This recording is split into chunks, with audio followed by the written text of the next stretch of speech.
Gravar mesmo. Ok, agora parece que deu. Não, não, agora deu. Alisson, tudo bem. No primeiro momento não tinha dado, mas agora deu. Então, pessoal, a aula de hoje a gente vai falar um pouco sobre prevenção, preparação e respostas a emergências e desastres ambientais. Essa aula que eu peguei da CETESB, que é a Companhia Paulista de Tratamento de Água e Esgoto, de São Paulo, e ela cuida muito sobre essa questão de desastre químico. Então, eu achei pertinente pegar, né, olhando o site da própria empresa, eu vi este material e eu achei extremamente pertinente trazer isso para o curso de controle ambiental, certo? De primeiro, eu já quero frisar que boa parte das políticas que está nesse programa, que está nessa cartilha da CETESB, elas são incluídas dentro da norma regulamentadora, dentro de outros dispositivos que cuidam sobre desastres, sejam químicos, desastres ambientais ou até mesmo acidentes tecnológicos e ampliados, certo? Que muitas vezes estão conectados. Então, a gente vai falar hoje uma coisa bem interessante que é sempre relacionado àquela questão de comunicação, seja a comunicação interna da empresa ou seja a comunicação externa, certo? Se a gente for ver, boa parte dos acidentes que a gente vai analisar tiveram problemas a respeito de comunicação, ok? Então, vamos lá. Informação e comunicação de riscos e emergências químicas. Conceito e comunicação de risco. Então, a gente tem lá, né, o Conselho de Pesquisa Nacional de Pesquisa, o Conselho Nacional de Pesquisa dos Estados Unidos, em 1989, né, fala que é o seguinte: é um processo interativo de intercâmbio de informações e de opiniões entre indivíduos, grupos e instituições. É um diálogo no qual se discutem múltiplas mensagens que expressam preocupações, opiniões ou reações às próprias mensagens ou arranjos legais e institucionais na gestão de risco. Então, a comunicação. A comunicação, pessoal, ela é indispensável para toda e qualquer coisa que a gente pensa na vida, né? Ela é importante para um relacionamento e ela é importante para gerenciar risco dentro de uma empresa. Porque muito mais do que simplesmente falar mensagens, ou divulgar mensagens, é garantir que o receptor da mensagem compreenda perfeitamente aquilo que está sendo dito. Um exemplo disso é que muitas vezes uma pessoa fala com uma linguagem extremamente complexa, extremamente difícil, e ela fica achando que a outra pessoa está entendendo aquilo que ela está falando. E ela está pecando sobre o erro da comunicação. Então, uma boa comunicação é aquela que consegue atingir 100% das pessoas. Então, se você tem uma sala extremamente heterogênea, ou então se você tem uma comunidade extremamente heterogênea, onde tem pessoas que têm mestrado, doutorado, e também tem pessoas que são analfabetas, não teve nenhum tipo de escolaridade, ou que só trabalharam, né? Ou tem até a quarta série, até a oitava série, como minha mãe tem até a quarta série, meu padrasto só tem até a quarta série. Então, tem determinadas situações e pessoas e famílias que têm conhecimentos variados, tem níveis de escolaridade diferenciada. Então, se eu quero realizar uma boa comunicação, eu devo pensar muito além de que somente proferir uma mensagem, escrever um cartaz, né? Eu tenho que pensar no público-alvo. E como que eu penso nesse público-alvo? Geralmente, a gente baliza pelo menor nível de conhecimento possível. Então, quando você chega numa sala ou numa comunidade, você tem que fazer a comunicação de forma que uma criança, uma pessoa de até quarta série ou sem nenhum tipo de instrução consiga entender claramente aquilo que você está comunicando. Então não adianta você colocar lá uma mensagem em inglês, por exemplo, né? Complexa ou com termos difíceis, né? Para tentar comunicar, porque o efeito da comunicação ele vai ser bloqueado, uma vez que a pessoa não vai ter ali a capacidade de entender e assimilar o que perfeitamente aquela comunicação está dizendo ou está falando, ok? Por isso que muitas vezes alguns desastres ambientais as pessoas colocam um sinal sonoro. Então explica, ó, quando o sinal sonoro tocar, você evacua a área. Por quê? Porque o sinal sonoro, ele facilita essa questão da evasão. Então, para efeito desse texto, será entendido como fluxo de mensagem entre os atores envolvidos, direto ou indiretamente, nas ações de prevenção e nas operações de resposta a emergências de desastres químicos. Então, vamos lá, é um fluxo de mensagem entre duas pessoas ou outras pessoas, direto ou indiretamente, que nós teremos por objetivo a resposta ao desastre químico, certo? Então, informação de risco é o ato de passar esclarecimento, informar, noticiar sobre algo ou alguém, acontecimento ou fato de interesse geral, tornado conhecimento público ou ser divulgado pelos meios de comunicação. Então, lá, você mora em uma comunidade, certo? Você mora em uma comunidade do Rio de Janeiro, por exemplo, aquele que aconteceu, se eu não me engano, foi há alguns anos atrás. Aconteceu um deslizamento no Rio de Janeiro, na região serrana do Rio, onde algumas pessoas vieram a falecer devido à chuva. Então, naquele conceito específico, o que faltou? Faltou informação perfeita para a comunidade sobre os riscos aos quais a própria comunidade está exposta. Então, se você for trabalhar em uma indústria química, vai ser importantíssimo que você divulgue para a comunidade, para o entorno da comunidade, as possibilidades de risco que aquela comunidade pode estar envolvida. Exatamente. Então, é sempre importante você fazer uma grande campanha de conscientização, divulgação para a comunidade que ali se localiza. Dado que, né, a empresa ela é um sistema sociotécnico, não é mesmo? Então, se você está trabalhando com produtos químicos dentro da sua empresa, é natural imaginar que, porventura, possa existir algum tipo de vazamento, ou possa existir algum tipo de explosão, ou possa existir algum tipo de contaminação atmosférica.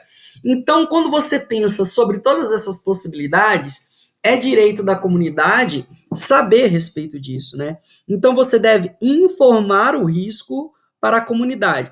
Porque a questão do risco ela é uma questão que vai muito além da questão somente técnica, né? É uma questão social também. Então, muitas empresas, antes de serem alocadas em determinados pontos, elas fazem um trabalho anterior com a comunidade. Por exemplo, a usina nuclear de Angra dos Reis, ela orientou toda e qualquer pessoa no raio de 30 quilômetros dela.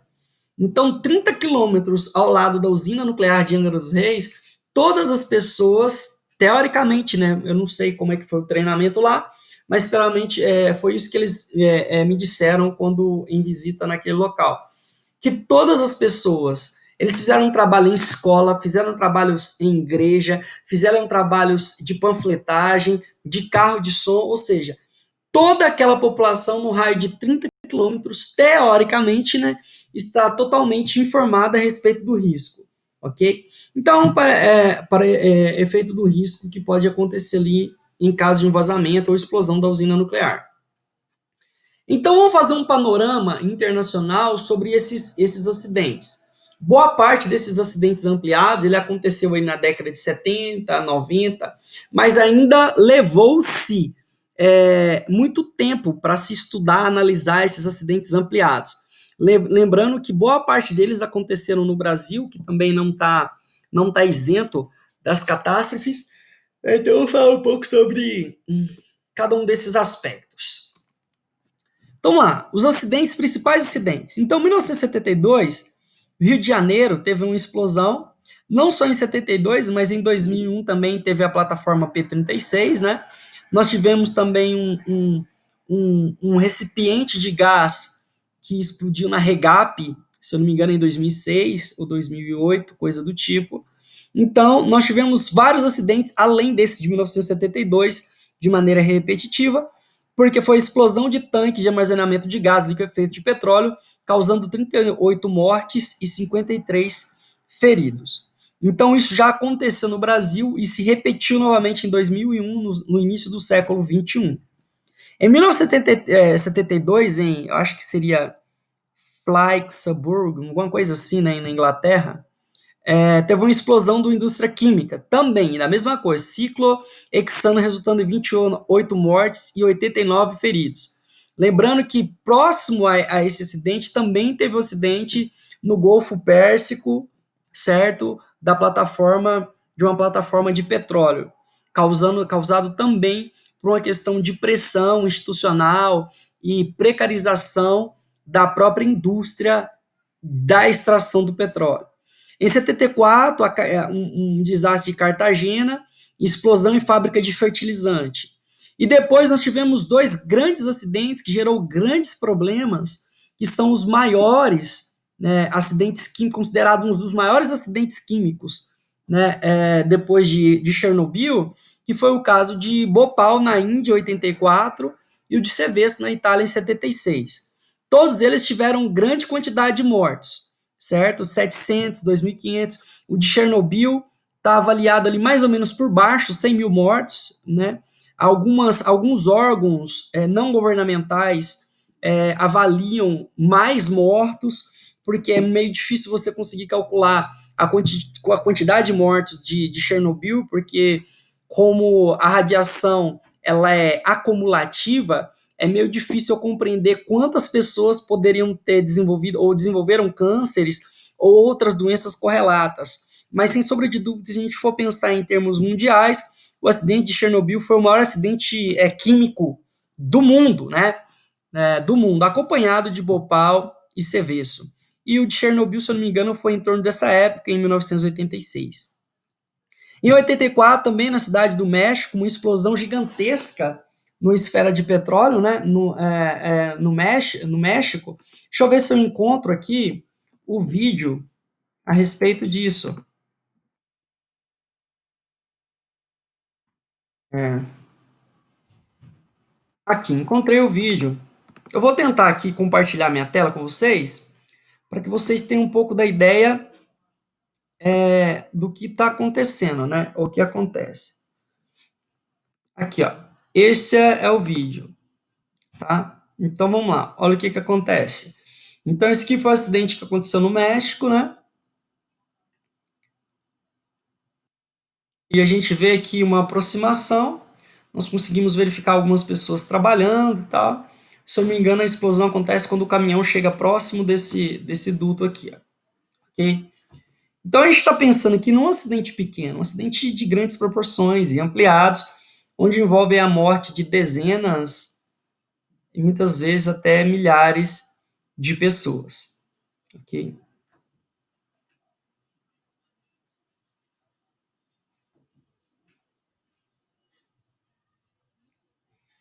Aqui nós vemos alguns trabalhadores aí voando, tentando se esconder. E agora a explosão vista de um outro ângulo. Ok?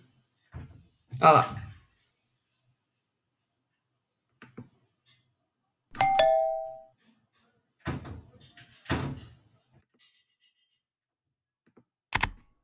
Ok? Então, esses acidentes, eles causam grandes problemas para a imagem da empresa, para a imagem do país e especialmente para a comunidade, ok? Quando um acidente Olá, desse boa noite acontece, para você. toda a O Jornal da comunidade é Record afetada. começa com Então imagens lá, de um vamos falar acidente um pouco sobre o acidente de impressionante Seveso. que aconteceu O hoje acidente em na indústria rodovia dos química envolvendo Tamoios, que liga o interior de dioxina, São Paulo ao que litoral pode norte. ser um caminhão-tanque um com 30 subproduto mil da litros de utilização do combustível benzeno, tombou e né? explodiu. O motorista O, morreu e o, outras o duas anéis pessoas ficaram aromáticos, coisas nesse feridas. sentido, formando Os um veículos tóxico seguem abrangendo um raio de 6 normalmente quilômetros. pelo Então todo trecho mundo de sabe serra da que a rodovia em dioxina é um produto Caraguatatuba, altamente até que às tóxico, no 11 horas sentido da de que ela manhã, deprime o este sistema nervoso caminhão-tanque central surge e na pode curva. levar à morte a pessoa Aparentemente em alta em velocidade, minutos, ele em perde o segundos, a depender controle da e tomba. quantidade que O você carro está preto que ingerindo, está logo à certo? frente é Então, a atingido pelo dioxina foi o caminhão, roda na subproduto que pista e foi para no liberado no sentido acidente Seveso contrário. em 76 Quem na vinha Itália. pela rodovia foi Mas qual foi o obrigado a problema? As parar. autoridades públicas e Repare na sanitárias e a comunidade quantidade de circunvizinha não combustível que sabiam que estavam em vaza do situação de perigo. caminhão-tanque. Aparecimento de Logo animais depois, domésticos ele mortos e explode. doenças de pele em crianças. Por pouco, o Pessoas fogo em não pânico sem acerta saber o que esse homem fazer, que falta corre de pela informação. via.